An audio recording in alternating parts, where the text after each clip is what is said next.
Hey everyone, and welcome back to another episode of the Spark Spotlight podcast. I'm your host, Jack Johnson. Today, we've got Carl Holden from the Video Game Design Club here in the Spark studio. We discussed the start of the club, as well as what it's like being an entrepreneur focusing on education during a time like the pandemic. Let's roll. Hey Carl, how are you doing today? I'm doing awesome. How are you? Doing great. We're happy to have you here on the Spark studio. Thank you. Would you mind just kind of introducing yourself and telling us a bit about what you do at the Video Game Design Club and a little bit about your professional interests? Sure. I'm Carl Holden. I run Video Game Design Club. We teach kids ages 10 to 18 how to design video games. I started that about 3 years ago. I've been an entrepreneur since college. I also run Zealous Marketing of Huntsville. And so about 3 years ago, several parents knew that I knew how to do game design, and I've done some educational stuff before. And so we were going to do a camp, and then a camp just became too much of a time commitment and cost. And a couple parents said, you should just teach it in the evenings. So I thought, what the heck? And did an event over at Huntsville West. That's where I was previously. Mm-hmm. And 200 something odd people showed up, and wow. I had like 20 members in a day. That's amazing. And just before coronavirus, we had like almost 50 kids in the program. And it's obviously there's been some issues with that, but it's started to pick back up. And I'm even working on trying to get some additional locations opened in other cities. Wow, that's awesome. Yeah, seriously. I know that, even when I was really young, I think when I was like maybe 9 or 10, there was something that it was just a once-a-week class thing that somebody did. I think they did it at SciQuest. Mm-hmm. I don't even know if that's still a thing, but and I would go in there once a week, and he would teach some like very basics of like game design, and I'm sure that, the demand for that kind of a thing has only grown in the last 10 years. Well, what's weird is can't find other people doing it. Yeah. There's camps and things where you do it in the summer, and there's like coding dojos, like Code Ninjas and stuff that teach coding to kids after school. Mm-hmm. But that's very different. I don't line kids up and give them sheets of code to type, and they all make the same thing. We're teaching skills, and then say, you get to earn this, 3D design badge when you build a rocket. Mm-hmm. And your rocket has to have these things, and then that's the requirement. That's it. Yeah. And you let them do their own stuff, because I succeed when nobody's thing looks like the next one, that they're using both requirements and creativity to grow as a person. Yeah, that's fascinating. And then, obviously that's something that's helpful for, if they actually do pursue a future in game design, but also just for like personal edification, as well as like, they can take those skills that they learn for that and put that to work in a huge range of fields. It doesn't necessarily have to be exclusively game design. It's got a value in like so many different ways. Well, and the games industry is kind of like the movie industry. Mm-hmm. There aren't a huge amount of jobs. There's not millions of jobs in that industry. I think last time I looked, there's maybe 250,000 total in the United States that are like some kind of game design, direct game design that's not including marketing and stuff. Yeah. Mm-hmm. So for some people, it'll just be a hobby, and it's a fun hobby. Yeah. And I want them to have that at least as a hobby, and if they decide to do game design as a career, going to school for it's not as important as having a portfolio of things that you make. They don't, especially in that industry, if you go to college and the only portfolio of stuff that you've made is the stuff they required at college, you're probably not going to work in the games industry. Mm-hmm. Most people don't know that the guy who made Minecraft started making games when he was like 9. Mm-hmm. He didn't make Minecraft at 9 years old, but he was making stuff. That's why I tell my members is if you guys really want to do this, you need to start now. Mm-hmm. Yeah. As with anything, it's like if you are able to get into it when you're young and your brain is still like really in that super rapid developmental stage, then you're going to pick it up so much faster than somebody who hops into something in even their 20s. It's like I'm trying to learn piano now, and that's something that I'm sure is taking so much more effort than it would have if I had just Right. It's like I've got a niece and or a couple of nieces actually. I guess they both do music, and they grew up in a family where they were constantly surrounded by that, and it's insane, like the level that they're at, even though they're so much younger than me. But yeah, so really, I think that the fact that you're able to reach out to a younger demographic, which isn't necessarily approached with these sort of very technical. They're not really always encouraged to learn these super technical skills like programming, which is becoming more and more common. But the fact that you're able to reach them in an engaging way is, I think, great for them and just for like so many different industries. Yeah, we don't do just coding because, let's be honest, kids don't want to sit down and code all day. Not most of them. Some will, but not most of them. And yeah, I tell them start now because adulthood's going to beat the creative out of you. And people will tell you, get in line and do these things and do that. So if you can harness and grow your creativity when you're young, it should stick around when you're older. Yeah. Otherwise, there's always Excel spreadsheets. You can always do that as a job. I joke. Yeah. Yeah, that's true. Yeah, and you were saying you don't just do coding. I was looking on your website, and it looks like you also have a lot of focus on like writing and then even music development, and then also more the kind of theoretical, how should you actually make a game work? Yeah, like Mario, the people don't really realize that you have a new thing that comes into the level and you interact with that thing, and then a good game design is taking that new thing and wrapping it into the 5 to 6 other things that you already had, and how do you make that new element that you've introduced kind of weave into the game. And so and we do things from 2D levels to 3D modeling to sound design, all the skills it takes to make a game, not just coding. Yeah. And I think that's a big part of what makes it so valuable too, is that, those are skills that, and for a lot of like jobs, it's like, maybe that's not the thing you're doing. Like, you may be going into design or a job where you're doing coding, but having a background where you can, make things look good too is something that's hugely valuable to employers.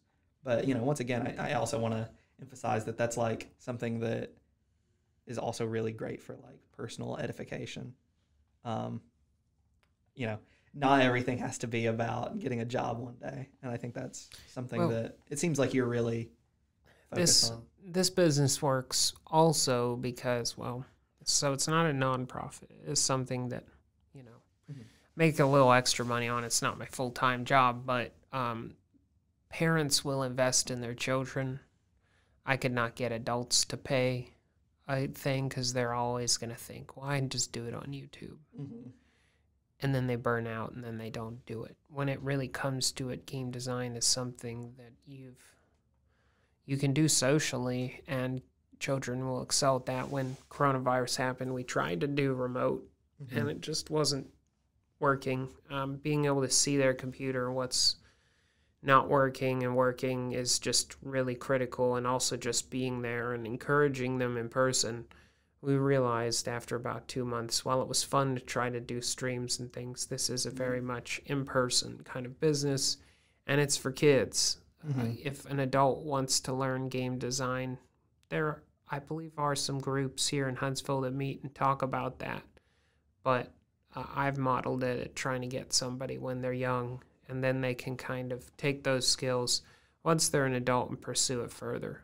Yeah. Hmm. Yeah. I mean, as far as doing things remotely goes, I think anybody that has, you know, an elderly parent knows that trying to give help with some sort of a technical computer issue over the internet or over the phone or anything like that is a lot more challenging than when you can actually put your hands on their computer and like show them, here's how you can, manipulate things and fix this problem that you're having. Well, they were also just having Zoom fatigue. They Yeah. didn't want to get on the computer and hang out with me after having been forced to do it on non-fun things. They just, Yeah. I don't know, want to go outside rather than go on the computer. That's how bad it was getting for a while there. Yeah. Kids were going back outside. Oof. Scary. But yeah, one of the questions that I wanted to ask you is that, as an educator, your kind of particular brand of entrepreneurship is a little bit different than a lot of the other companies here at the I2C. And so I was interested in knowing what are some like the unique challenges that you've run into with that, kind of unique field that you're tackling. Well, I mean, part of the issue is game design's never really been presented to children on the kind of way that I'm doing it. I've got about 3 years worth of stuff, tutorials, activities, those kinds of things. There really isn't a book or anything I can pick up and say, how do you teach game design to children? These camps and stuff do it. But again, the only way they do that at scale is they create a thing and everybody has to follow these exact steps and then make that thing. Whereas I'm trying to kind of introduce them to different stuff each month, a different skill, but also the interesting thing about mine is there's no track system. You don't come on certain nights. You just come 3 nights a month. There's no age like bracket that you come, 10-year-olds come on Tuesdays. So you can have a 10-year-old sitting across from a 16-year-old. This is wider age groups than other educational things. And that's actually been a strength. I've found, anybody who likes game design and can nerd out about Nintendo or PlayStation, those kind of things, generally get along. And we're so used to the current education system saying you are 12, and so you can only interact with 12-year-olds because you have lived on the earth for exactly 12 years, which is kind of, excuse me but for saying this, but the education system is just to get everybody through it. Yeah. And it's not really meant to be efficient. And so I'm trying to just kind of pull away and say, I'm not going to follow rules that I think might be the right rules because who's to say they are? Yeah. And I mean, I think that's it's a really interesting approach to education because, when you take people and you kind of put them all together, then you're taking people who otherwise wouldn't have met if you were structuring, you're in this age group. You have to be with people in your same age group. They may have insights to offer to each other that otherwise they'd lose if they were, in something that's very strictly regimented. I mean, I think that feedback is probably pretty healthy. Would you say that's accurate? Well, and you'd be surprised on who's good at what. I mean, I've got a 10-year-old, he might be 11 now, that designed stuff in Roblox and has made entire servers, and hundreds of people have visited his game. And then there's a 16-year-old that can barely get to do anything, and I mean, he just does the bare minimums. He enjoys it, but he's not building servers. So, like, to say, well, that 16-year-old is going to be somehow more advanced because he's 6 years older than the 10-year-old, that's just not how it works. It really shouldn't work that way for anything. It should just be what we're all capable of doing and put us together.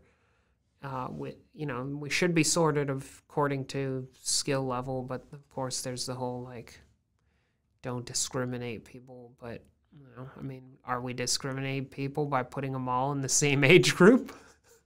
That's true. Yeah.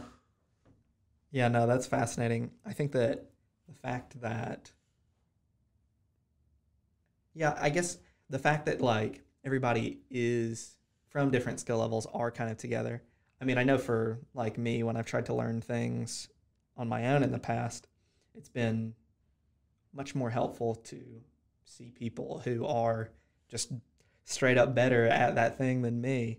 And, even just the opportunity to be around them is really what's helped me to reach greater heights. And it also challenges you. You Yeah. may not be as good as those people, but you can see they did it. And none of us, I explain this to them often. They're like, well, I'm just not talented. And I'm like, no one's born with talent. Mm-hmm. Some people are just statistically a little better than things, but the people who are really good practice and try and work on it. That's really the difference. So when they say, oh, I'm just not good at making things, well, of course you're not. You're human. We're not inherently good at making anything right out of, our mothers. We've got to practice. And game design's also a lot about making mistakes. If you make a game, there's no one in the history of game design who's ever made a game that worked right the first time. Yeah. And that's a big thing for kids.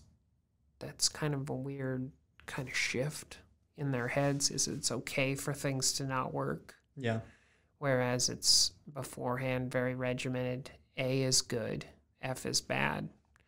But you can't just get straight A's in game design. Your thing's not going to work, or people just aren't going to find it fun at first, and you've got to figure out how to change that. That's just a very different way of looking at things. But when you think about it, game design is so much closer to our adult jobs, where usually what you do doesn't work the first time and you've got to adjust. There isn't some kind of thing you can memorize and suddenly work goes fine. That's just not how the real world goes. Yeah. I mean, it's like when I was starting up the podcast, it's like clicked record like I have, all the other times I've done this, and it just didn't work. I'm like, what's going on here? You've got to adjust. Didn't you take the podcast test? Shouldn't you be exactly good at this? And that's exactly how the life works? No. Yeah. No, it's not. Yeah, no, I think that's true. It reminds me a lot of, it's kind of an interesting parallel, but last summer I started learning how to skateboard.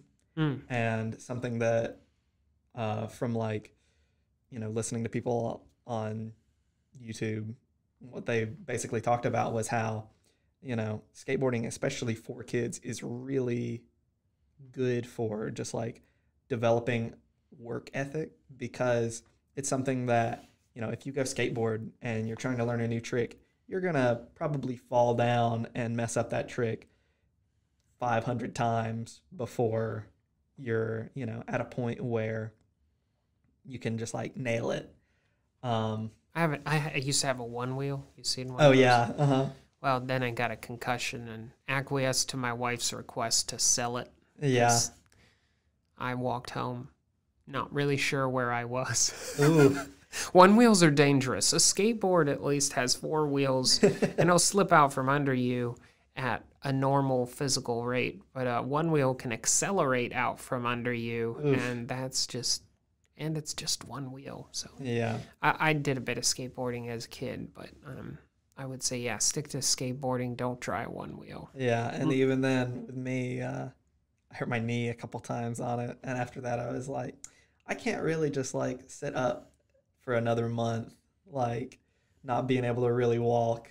I don't think I can handle that again, and so that's where music came in. There you go. That's my lots less dangerous. Yeah, but likewise, video game design is something that apparently it can really teach that same principle of you kind of just have to try, and even if it doesn't work, just continue trying, because eventually it will, even if it's not in the way that maybe you originally wanted it to work. Like, you might come up with something you like better.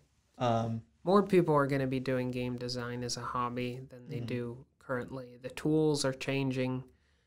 Tools like Unreal Engine are making game design a lot more accessible.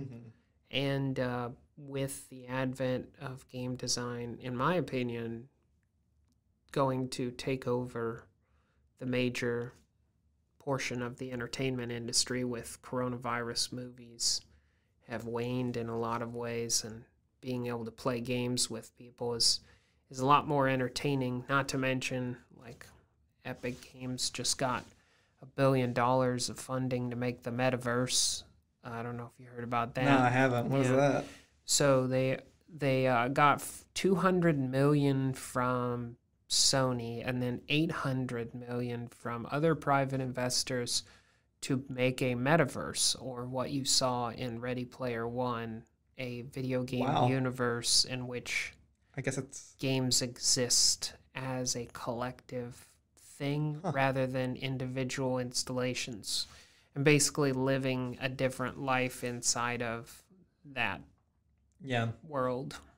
I guess that's kind of like, I know that they've kind of, I guess, maybe been testing the waters with that, with the It's like the internet, but for video games. Yeah, saying, I guess they've kind of been testing the waters of that, like with the just absurd number of like crossovers that they've done with like Fortnite at this point. Oh yeah, that's definitely been a test for, can we get large companies to give us permission to put their stuff in the same place? And it's working so far. Yeah, I mean, I don't play Fortnite, but it's been an interesting experiment to watch them do that. Yeah, I mean, I don't play Fortnite either, but they added like Kelsier from Mistborn. It's like one of my favorite books. And I was like, I probably won't ever get to, you know, have another game where I get to play as this character. And so even that, I was like, I love this character so much, I'm going to just go ahead and get it just so I can like have a game where I can hop in and play around as this thing. So. And you had to pay for it, right? Yeah. You sure did. Yeah. That's how they're getting it. How can we get everybody go into it? I think everybody's kind of feeling the battle royale fatigue. And you can kind of see that Epic is kind of trying to shift away from that and create a larger group of games. They actually just invested in a company. We did an activity at the club. They're called Manicore Games, and it uses the Unreal Engine to build levels, so you can kind of just drop stuff in. Things are pre-programmed for you.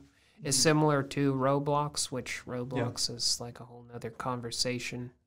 It's a Roblox competitor, better graphics, and supported in part by Epic.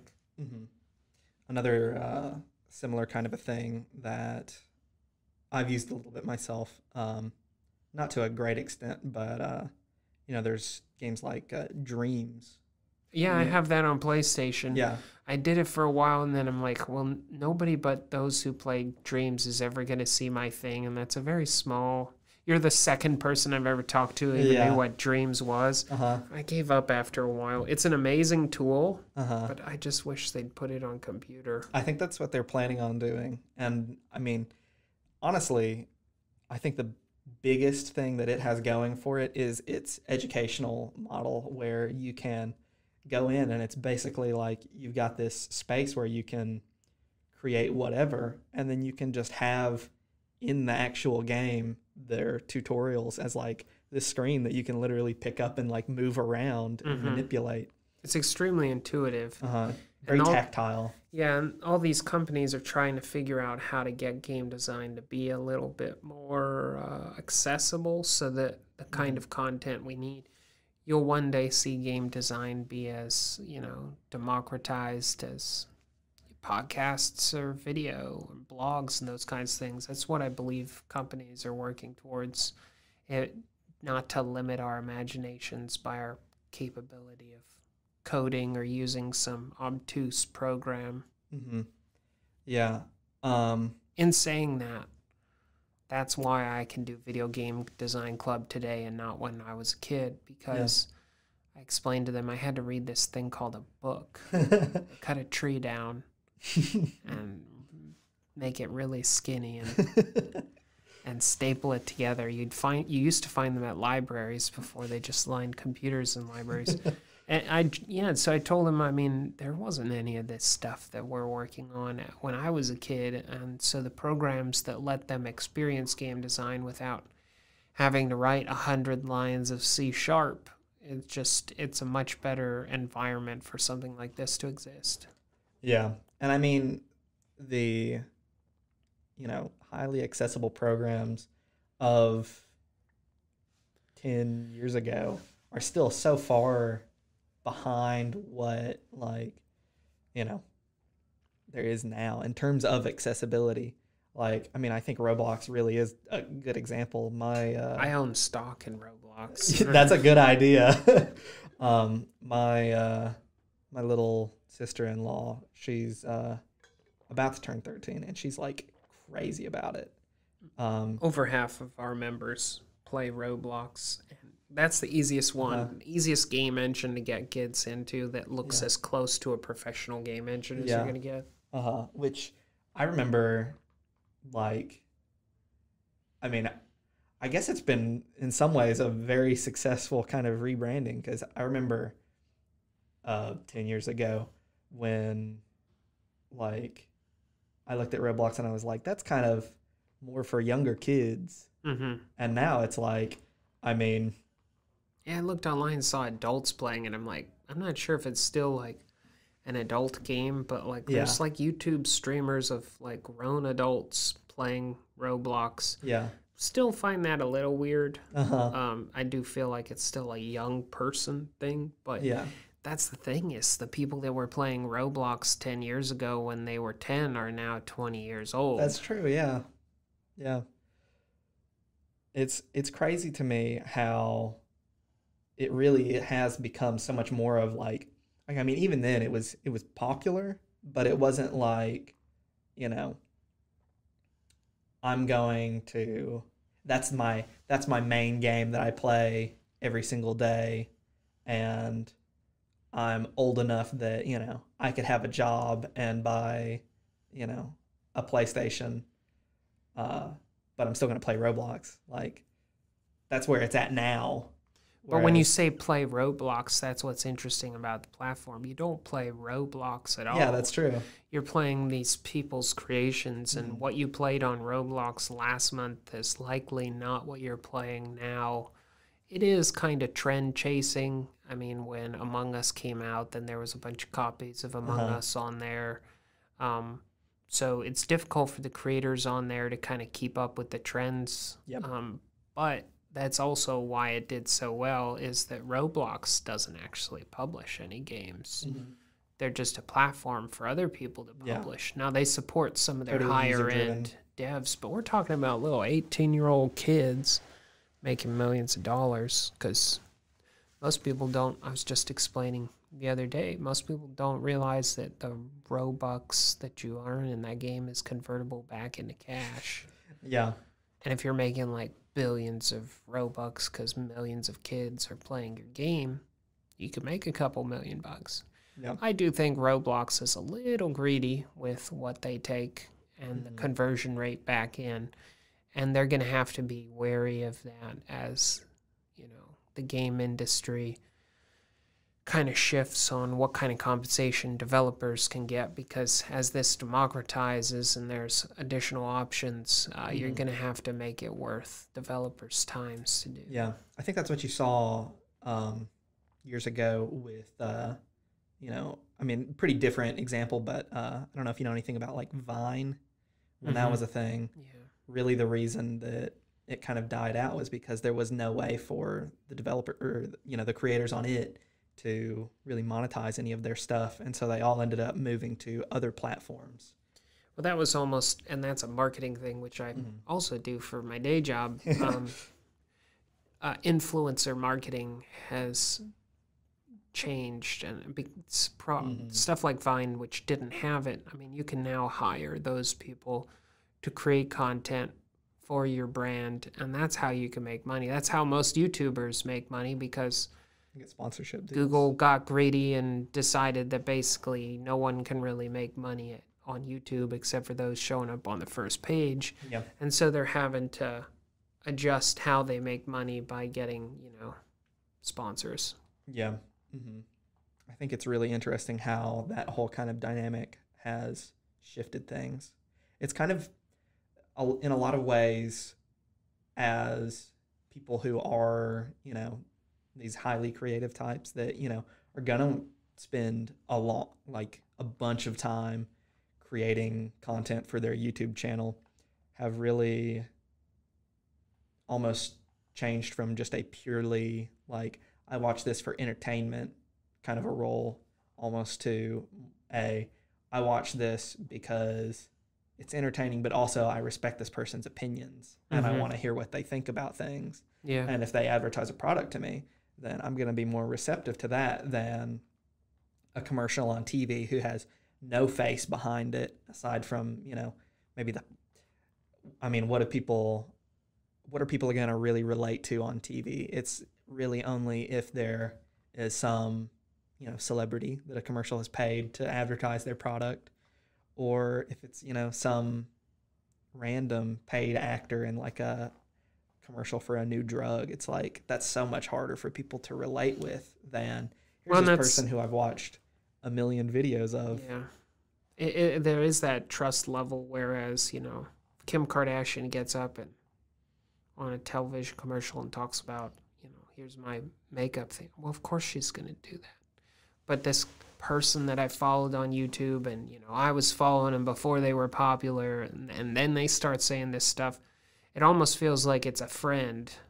And the way, especially some of my members talk about some of the YouTubers, you'd think they hung out with these people. Yeah. Yeah. Hey, like I said, the book I mentioned a second ago, Mistborn, that's something that I started listening to because I heard about it in an Audible ad on a channel that I watch. And so it really is that's a powerful thing to consider is, that influencer marketing is kind of really changing the opportunities that a lot of businesses have, I feel like. Yeah. Getting back to kind of the game design thing, and I wanted to go ahead and build off of something that you had mentioned about how, you think that games really are going to be taking the place that, the movie industry has held for a long time. I don't know if you've seen movies lately. They're all kind of garbage. Yeah, it's pretty rare to actually find something that's worth seeing. There's a Fast and Furious, 12? I think it's... It might be 9. No, it's 9. Sure. I'm being sarcastic, but yeah, there's 9 of them. Hey, that's only 3 off. Yeah. So yeah, it just it's different. So I was gonna say that I think that the pandemic has kind of shined a new light on the games industry as a whole, and that socially and culturally, games have really moved away from being 10 years ago they were a toy for kids, and even 5 years ago, 3 years ago, it's something that's pretty important for people to connect with each other when they can't face to face. You see stuff like families all getting Switches and Animal Crossing and visiting each other because they feel like it's not safe to in person. Well, if anybody won the video game Corona game, it was Nintendo. Yeah. Though I don't know if you saw, Steam has filed patents for a Switch-like device where you be able to get on your Steam account and run computer games on a small handheld held device. Interesting. Yeah. I think people were also hopeful that Stadia was going to be something like that. I have a controller up in the club upstairs. I got it just in case, in case it took off, or if it didn't, it would just be one of those weird, here's the controller for Stadia that no one used. I've heard it's better now than it was at launch, but... I don't think Google's going to give up on it. I think Google recognizes the importance of games, and they're in it for the long haul. Yeah. Yeah. And when you can complain that I don't have a PS5 or an Xbox, but hey, just get on the internet and play the same game, probably just as good as long as you got good internet connection. That's a good bridge into what I feel what I'm doing with the club is important, because we're in the next 50 years, it's not going to be recognizable to what we're living in now, and the technologies, an insane amount of money being put into the entire game industry is just VR's, just in its infancy, and yet it's incredibly good.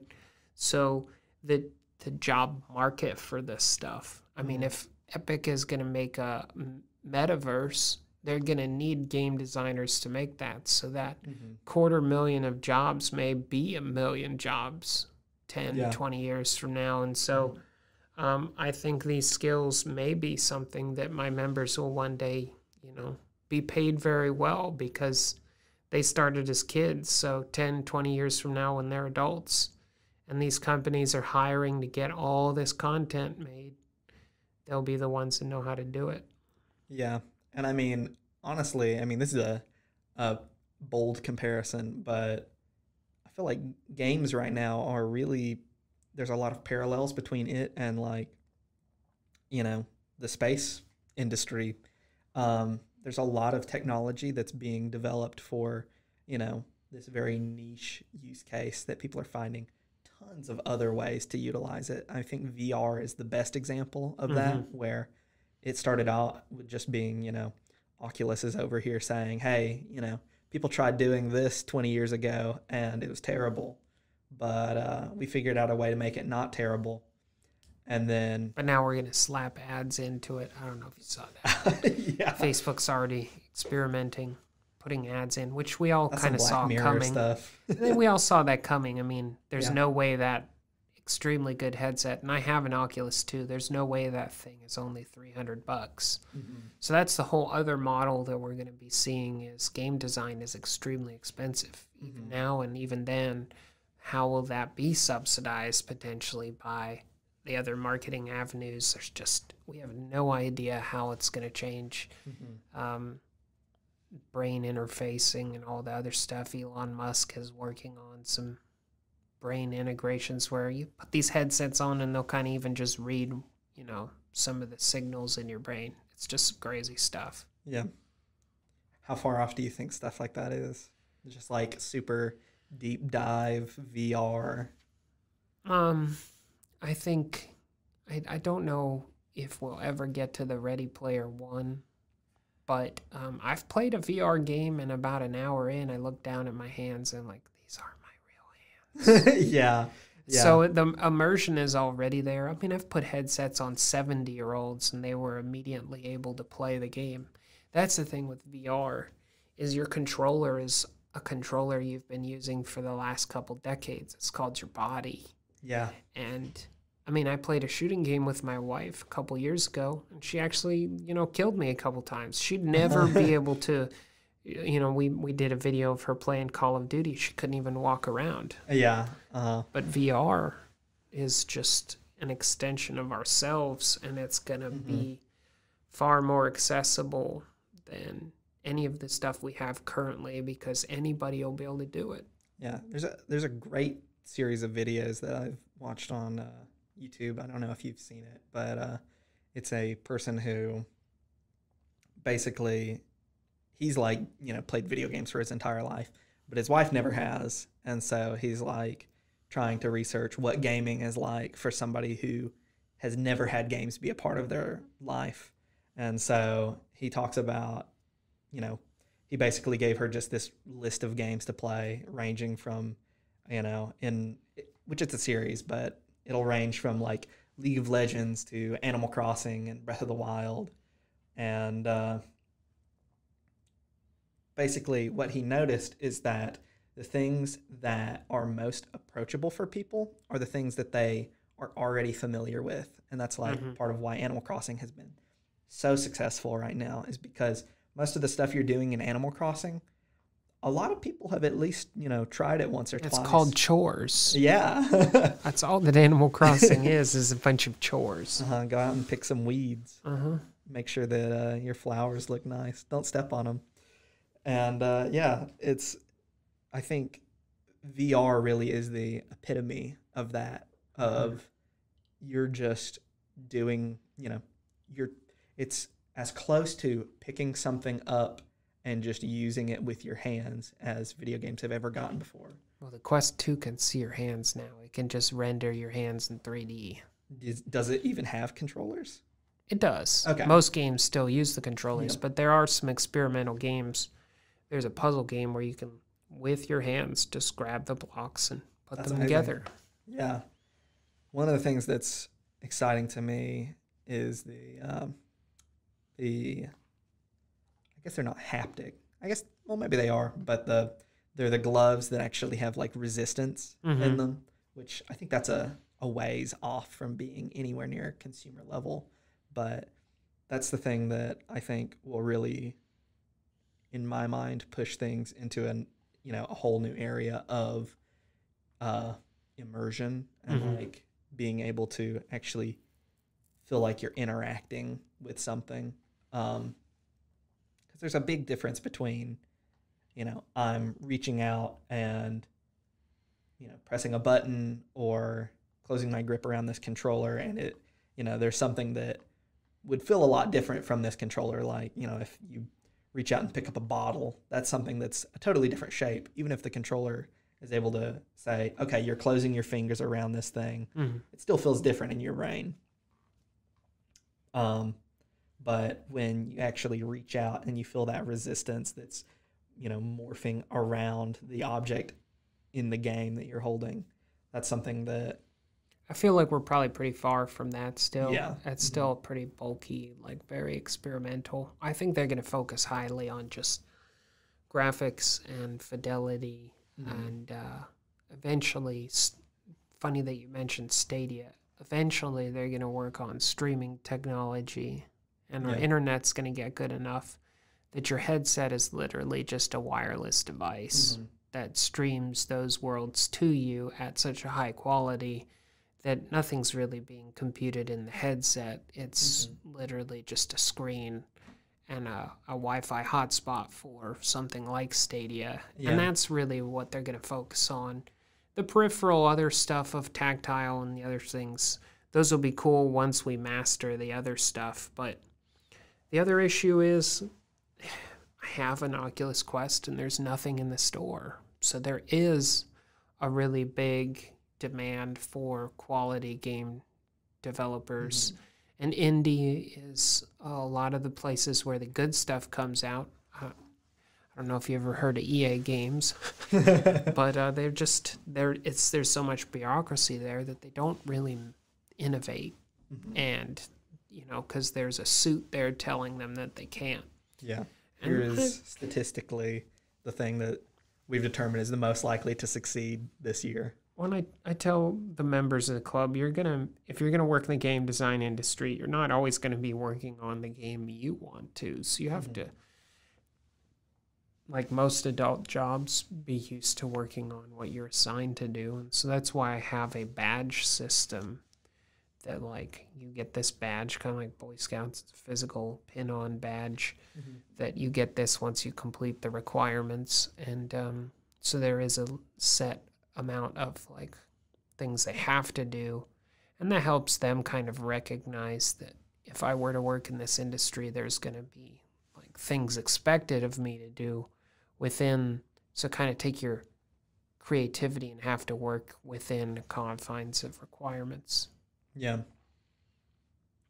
that is really fascinating. I think the last thing that I was really going to ask about was, and you kind of touched on it briefly, but what are like some of the ways that you've tried to overcome the challenges that COVID has presented? Yeah, just remote didn't work, and so more of it was just kind of surviving at the time. This is a business that is going to need to be in person. There's not really a way around it. I tried, did a Kickstarter, try and take an online version of it, and maybe if I'd had more money to pump into that, but that just was costly and didn't result in me getting the full amount.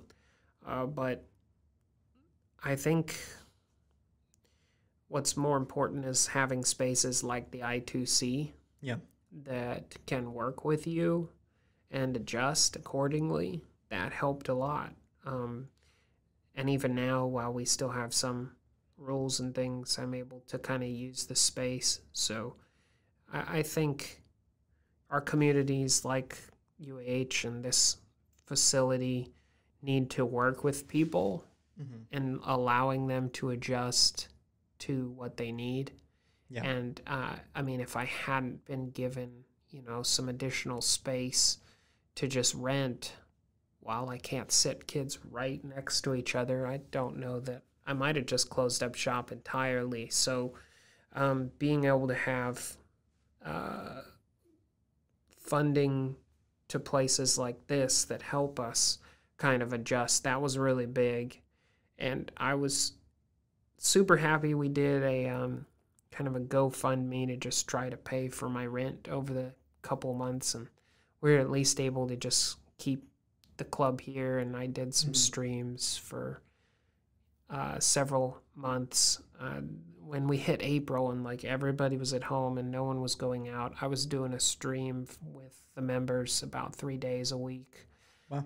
And now that was exhausting for me. It really helped a lot of them. But in May, we kind of ramped down how many we were doing, and just everybody got tired of doing the online stuff. And by June of last year, everybody was pretty much done. And so, but by August or September, we were able to at least open up in small versions with people spaced out. And we're now having 8 to 12 in a session, and it's picking back up. And of course, still following the rules.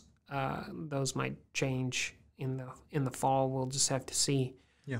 But we got through it, and that's by the support of the I2C and also the parents of the members. Yeah. Being happy that I'm doing this and supporting me to keep this kind of thing going. And I just really appreciated everybody's help in kind of getting through that. Yeah. That's really great that the parents also were able to see the value of what you were doing. I know sometimes, what the kids are interested in and what the parents pay for, the parents might not necessarily always be totally understanding of what value the child's getting out of it. But it seems like what you've got, going on here is really apparent to them, that you're able to stay afloat through all of this. And I'm also super happy that the I2C was able to help you through it as well. Yeah, I mean, game design is a way to build confidence in children and adults and everyone. Had one parent tell me that their child's speech therapy is going a lot better. Wow. I've had one kid, his mom said, his therapist said that video game design club's one of the only places he feels like he belongs. So wow, those kind of things, I'm like, dang, kids, you're like pinning me to the wall. I'll never be able to give this up if I keep hearing stuff like this. I'll just have to do this till I'm dead. So there are ways that the parents see, they may not understand the game design stuff, but doing game design and any kind of group activity that requires creativity is gonna help that child become the person they were meant to be. Yeah. Mm-hmm. It's pretty clear that you've got something really, truly special that you've built here. I think so. But it's not just been me. It's been a lot of people just working together to get it. I'm just the crazy guy that thought it up. Yeah. Well, on that note, I want to thank you very much for coming in. I think this has been a great podcast. Hopefully everybody will enjoy listening to it. I know that at a few points we kind of nerded out a lot, but I certainly had fun with it. I'm sure that I did too. Yeah, I think that there's a lot of really interesting stuff that we covered too that's not just applicable in the field of video game design. It's very much like something that you can keep in mind as just an entrepreneur in any field I think the fact that you, I think, have a very clear understanding of how to reach the market that you are reaching is something that people will be able to learn from. But yeah, thank you very much for coming on. Happy to have been able to have you. Thanks for having me. Huge thanks to Carl for coming by. I really enjoyed getting to learn about what Carl and his team are doing at the Video Game Design Club, and I hope that you'll all feel the same. I'm always blown away when I get to hear about the amazing stuff that the companies here at the I2C are working on, and I hope you're as eager as I am for the next company spotlight. In the meantime, check out our socials, at UAH I2C on Instagram and Twitter, and UAH Invention to Innovation Center on Facebook. Onward and upward.